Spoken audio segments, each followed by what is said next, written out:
البعر تدل على البعير والأثرة تدل على المسير فالسماء ذات أبراج والأرض ذات انفجاج ألا تدلان على لطيف الخبير۔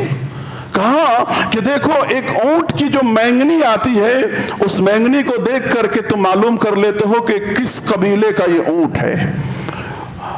پیر کے نشانات دیکھ کر تمہیں معلوم ہو جاتا ہے کہ یہاں سے کون گزرا ہے، انسان گزرے ہیں، جانور گزرے ہیں، کون سے جانور گزرے ہیں، تم نشانات دیکھ کر کے تم معلوم کر لیتے ہو۔